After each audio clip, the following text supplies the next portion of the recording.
শোন সুদামা, আগত কলিকালে আমি নদিয়ায় গিয়ে গৌর হব।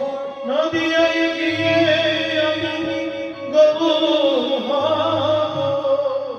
এটা প্রকাশ্যে সুদামাকে বললেন, আমি নদিয়ায় গিয়ে গৌর হব। তোর মতো কানাল ভক্ত যদি মাটির মালসাই করে 5 মুষ্টি চিরে দিয়ে চোখের জলে আমায় গৌর বলে ডাকে, চোখের জলে আমায় গৌর বলে ডাকে।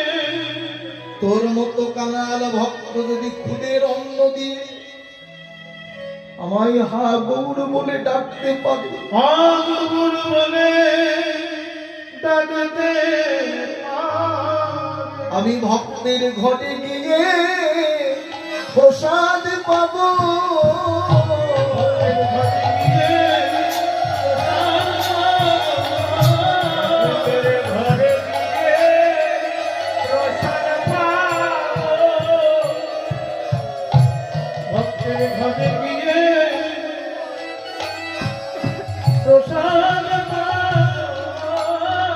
যেদিন নদিয়ায় গিয়ে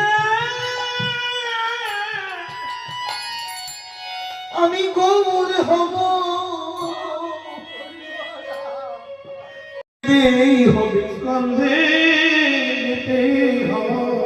তোর কাছে যে আমি বহুদিনের মতো ঋণী রয়েছি।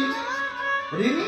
হ্যাঁ, তোর হয়তো মনে নাই সুদামা, পূর্ব জন্মে তুই ছিলিস ভরত, আমি ছিলাম রামচন্দ্র। মাতা কৈকেয়ীর অভিশাপে আমি 14 বছর গেছিলাম বনবাস। প্রতিশোধ পালনের দায় 14 বছরের জন্য বনবাস গেছি। রাম যায় বনে, সীতা যায় তার সনে, সীতা যায় তার সনে, লক্ষণ পাছু পাছু ধার, লক্ষণ পাছু পাছু ধার। ও মায়েরা, সেদিন এই ভরত ছিল না। কোথায় ছিল ভরত? কোথায় ছিল? মামা বাড়ি, মাতুলালয়। সাজের বেলা ফিরে এসে দেখে অযোধ্যা নগর আধার। কি গো, তোমরা কেউ কথা বলছো না? কি হয়েছে তোমাদের? আমার কাছে বলো। মাতা কৈকেয়ী এসে বললেন, ভরত তুই রাজা হয়েছিস। চুপ করো মা, আমি রাজা হতে চাই না। রাজা হতে গেলে সাজা পেতে হবে।